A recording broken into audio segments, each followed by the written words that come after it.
بجد انا لو في حاجة واحدة مش هندم عليها ان انا جيت كوريا هو هيبقى الموضوع ده. هاي يا جماعة، انا عليا اللي اول مرة يشوفني انا بنوتة عايشة في كوريا، وبحاول من القناة دي ابين لكم الثقافة الكورية وللمهتم كل حاجة ليها علاقة بكوريا. فلو مهتمين ما تنسوش اللايك والسبسكرايب وتشيروه لاي حد مهتم. ويلا بينا نبدأ. زي ما انتم شايفين من عنوان الفيديو انا بقول هو انا ندمت ان جيت كوريا. وعلى فكرة السلسلة دي هتبقى على فيديوهين. فيديو هقول لكم الحاجات اللي انا شفتها صراحة كوريا تستحق ان انت تعيش فيها، وحاجات انا من وجهة نظري ممكن لا، لو انا كنت عرفتها قبل ما اجي كوريا كنت فكرت شوية. فهنا الفيديو اللي اتكلم فيها الحاجات اللي تستحق ان انت تعيشي في كوريا بجد وانا على فكرة مش هقول قرارات في الفيديوهات عشان محدش يقول ان انا بجركم على الرذيلة، بس هسيب لكم القرار في الاخر. تمام، يلا نبدأ الفيديو. اول حاجة هبدأ بيها هو الامان في كوريا. يمكن كوريا مش من الدول المصنفة على العالم دولة أمان، يعني مش من أول 10 دول. قصدي هي أنا متعودة على كوريا دايما تكون أول 10 دول في كل حاجة، بس هي مش ده أول 10 دول في الأمان. هي جاية على فكرة المركز ال40. لما كنت بحضر الفيديو ده كنت لقيتها المركز ال40، ودي من الحاجات اللي فاجئتني جدا، عشان أنا فعلا لما جيت كوريا اكتشفت إن فيها أمان، وفيها يعني فيها فعلا أمان جامد جدا. لو أنا حكيت لكم على الحاجات اللي فيها هتعرفوا ان تقريبا مفيش جريمة غير قليل جدا اللي هي بتبقى نصبايا على اجنبي مش عارفة ايه، بس ان حد جريمة تقريبا قليل جدا. اول حاجة سي تي في في كل حتة في الشارع، يعني انت كل متر هتمشي فيه او كل متر هتمشي فيه هتلاقي فيه سي تي في، مهما كان الشارع وحش شعبي ولا اي حاجة هتلاقي سي تي في. ولو مش موجودة هتلاقي في كل عربية في سي تي في اللي هي كاميرا المراقبة موجودة في اي عربية، ودي اجباري يا جماعة. مفيش حاجة اسمها ان عربيه ما فيهاش كاميرا مراقبه، ما ينفعش، دي ممكن يسحبوا منه العربيه. فدي من اكتر الحاجات اللي انا شفتها في كوريا امان. وفعلا الطرق وكل حاجه انا شايفه ان هي من اكتر الدول الامان. يعني مستحيل تلاقي كوري بيعدي الشارع باشاره حمراء، مستحيل، العبث ده مستحيل. يعني فعلا شعب انا حاسه ان هو بيتبع اساليب الامان. مش عارفه ليه هي في المركز ال40، ممكن يكون عشان حدودها مع كوريا الشمالية او كده، مش عارفة الصراحة. بس ده اللي انا لقيته للمصداقية، لقيتها في المركز ال40. بس انا من حياتي انا بشوفها من اكتر الدول الامان، او لحد دلوقتي انا ما شفتش فيها حاجة كده. ممكن يكونوا عاملين كده برضو عشان الناس اللي بتشرب، بس الناس اللي بتشرب دي حتى في دول اوروبا وامريكا، فمش عارفة ليه هم حاطينها في المركز ده. تاني حاجة هتكلم عليها، ودي بالنسبة لي كانت تجربة شخصية، المجتمع الطبي. ولما بحثت لقيته المركز الأول عالميا في المجتمع الطبي هو كوريا. كوريا يا جماعة مثلا لو هنتكلم على السرطان، كوريا بتتعامل مع انه برد.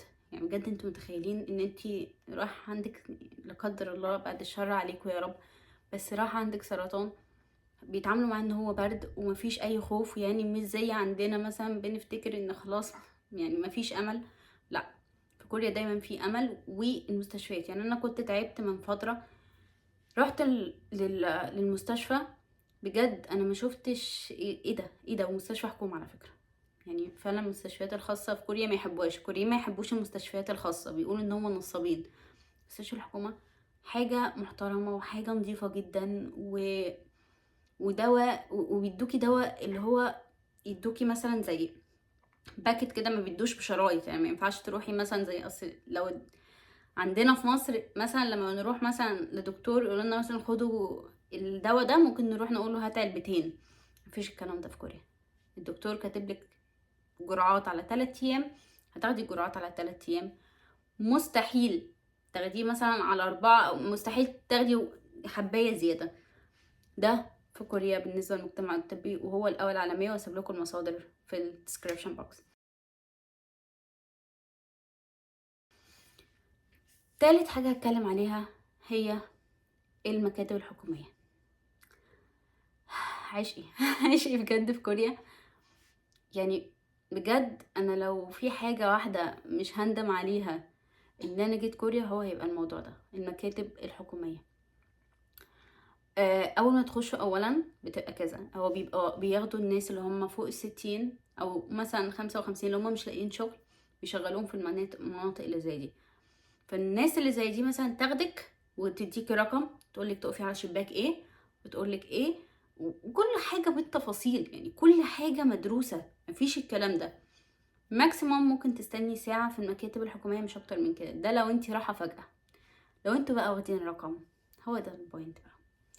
مثلا انتي لو واخدة رقم، يعني انا مثلا لما كنت بعمل الاي دي بتاعي، انا واخدة رقم مثلا من 4 شهور. علياء مثلا هتيجي يوم مثلا 5/1 الساعة كذا هتخش، 5/1 الساعة كذا دخلت، ما فيهاش مناقشة، يعني مفيش اطلعي وهاتي ورقة وهاتي مش عارفة ايه، ولا اصل انتي ناقص ورق، مفيش. في ناس قاعدة تقولك الورق ايه بالظبط، في ناس قاعدة تقولك اعملي كذا وكذا وكذا ترتيب، ولو مش انتي مش عايزة تتكلمي على الناس، عشان الشعب الكوري اكتريته ما بيحبش يتكلم عن النت، الانترنت عندهم لو ايه هيدوكي الورق بالتفاصيل اللي انت عايزاه. فالمكاتب الحكومية الصراحة من اكتر الحاجات اللي انا بحبها في كوريا. بحب فعلا ان انا اروح، يعني انا بحب ان انا اروح واخلص ورقي هناك، يعني ما عنديش مشكلة. رابع حاجة اتكلم عليها الترانسبورتيشنز، او اللي هو وسائل المواصلات. من اسهل الحاجات في كوريا. انا لما جيت انا افتكرت ان انا هتوه كده، عشان انا لبخه جدا، انا لبخه فوق ما تتخيلوا. كوريا في ابلكيشنز، انا هبقى اعمل لكم فيديو تاني عن الابلكيشنز اللي انتوا لازم تستعملوها لما تيجوا كوريا، وده هتسهل عليكم كتير. بس في ابلكيشن اسمه نيفر ماب، هسيب لكم اللوجو بتاعه هنا والاسم. نيفر ماب ده يعني فايدته ايه؟ هقول لكم. مثلا انتي هتعملي، طبعا اللوكيشن هيتعمل انتي فين، وهتكتبي انا رايحه المكان الكذا. بصي بقى، لو انتي هتمشي هيقولوكي ده طبعا في جوجل ماب، يعني مش حاجه واو يعني. هيجيبولك كل الباصات والطرق اللي انتي ممكن تروحي بيها، يعني تركبي باص وتغيري الباص، تركبي مترو وتغيري مترو، وكده هتستغرقي قد ايه؟ يعني مثلا هتستغرقي ساعه ونص وانتي رايحه، ساعه و10 دقايق، انتي بقى تختاري اللي انتي عايزاه. بس كده لا، بيكتبولك ان الباص فاضله قد ايه عقبال ما يجي. يعني مثلا انت لو هتاخدي مثلا الطريقه دي، الباص فاضله 3 دقايق، وبعديه ممكن تستني 19 دقيقه لو فاتك. كل الحاجات دي من الحاجات اللي موجوده. الابليكيشن ده تحفه يا جماعه، ولو جيتوا كوريا متستغنوش عنه، عشان انا بحس ان فعلا حتى كوريين ما يقدروش يعيشوا من غيره، يعني مش حافظين كل الطرق. ف نيفر ماب دي من اكتر الحاجات اللي انا بحبها. الانترنت طبعا انا يعني انا اكتر واحده ما ينفعش اتكلم عن الانترنت بتاع كوريا، يعني بجد. يعني كوريا ممكن من سنه 2019 كانت التاني عالميا، وبعد كده بقت الرابع في 2020، وبقت السابع للاسف في 2023، عشان في دول بقت احسن منها. هل الانترنت في كوريا وحش؟ الانترنت في كوريا يا جماعه فظيع. انت ممكن تحملوا بابجي في 3 دقايق. الفيديو اللي انا بحمله، اللي انا بوريه لكم ده، عشان انا عاملاه مثلا بجوده معينه، بيبقى مثلا حجمه 2 جيجا، انا بنزله مثلا في 10 دقايق او 5 دقايق، 10 دقايق كمان، عشان النت بتاع بيتي مش حلو. فالنت بتاع كوريا فظيع يا جماعه، فظيع. وعشان كل حاجه سريعه، حتى النت سريع في كل حته في كل حته. انا لما بخش المرافق الحكوميه، النت بيلقط واي فاي. لو دخلت مطعم يلقط واي فاي لوحده، لو دخلت مول يلقط واي فاي لوحده. مفيش مكان تقريبا في كوريا مفيهوش نت، مفيش. هما شايفين ان ده حق كل مواطن في كوريا، يعني يعني مش شايفين ان النت ده حاجة من الرفاهيات، لو ما شايفين ان هو ده حق. وطبعا انت النت لو مش موجود مش هتعرفي تروحي في حتة، مش هتعرفي تروحي مكان. فعلا الكوريين لو انتوا دخلتوا مثلا صابوي او باص، هتلاقي ان كل الناس عينيهم في الموبايل، بيحاولوا يعرفوا ايه اللي حواليهم وكده. فانا من وجهة نظري ان من احسن البلاد اللي فيها نت هي كوريا. انا معرفش البلاد التانية ايه عشان كده، بس انا هسيب لكم برضو المصادر في الديسكريبشن، ان هي من احسن البلاد، وهي من اول البلاد اللي صنعت التكنولوجيا في النت السريع. بس للاسف الايام دي في بلاد طالعه اكتر منها، بس اتمنى في يوم من الايام ان كوريا، عشان دي اللي انا عايشه فيها، فاتمنى ان هي تبقى النت بتاعها حلو. الرواتب في كوريا تعتبر من اعلى الرواتب، هما كاتبين ان هي ال 22 على العالم. بس انا الصراحه الموضوع ده مش يعني مش مصدقاها قوي، عشان بحس ان كوريا من اعلى الرواتب. يعني مثلا متوسط الرواتب لو انت تشتغلي مثلا بارت تايم هيبقى $2000 او بمعدل $10 في الساعه. شوفي انت هتشتغلي كام ساعه يعني. فانا بشوف ان كوريا من اعلى الرواتب. يعني مثلا هم جايبين ان اليابان اعلى من كوريا، لا انا لما عملت بحث ان المتوسط في اليابان بيقبضوا $1000 في الشهر. بس هما ممكن يكونوا عشان كوريا اغلى من اليابان في المعيشة. كوريا غالية، بس لو عشتي لوحدك وبتصرفي مش بهبل، يعني مثلا ما تروحيش في البيوني جام وتشتري اكلك وفطارك وغداكي وعشاكي وتقولي لي مش عارفه اعيش في كوريا. لا، ممكن تطبخي لنفسك او كده. كوريا هتستحمل، وهتجيبي كل اللي بتحلمي بيه وكل الماركات اللي بتحلمي بيها. عشان في ناس قالوا ان كوريا غاليه وفقر. كوريا ما فيهاش فقر تقريبا يا جماعه، خلينا واقعيين.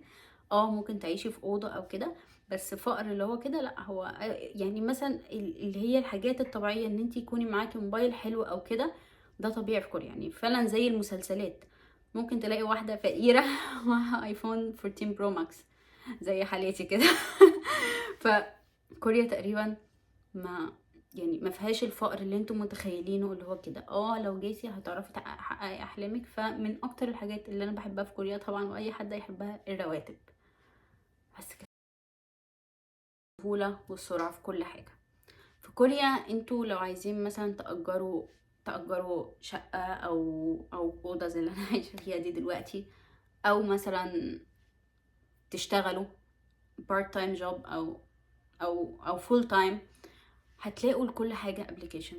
وابلكيشن سهله، وابلكيشن بص هم مرتبين كل حاجه في حياتهم. يعني كل حاجه في حياتهم هتلاقيها ليها ترتيب خاص، وهم عشان حياتهم بسرعه فهم شايفين ان هم لما يعملوا كده انت هتعملي بسرعه.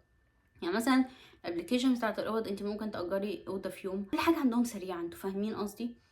فدي من الحاجات اللي حبيتها جدا في كوريا.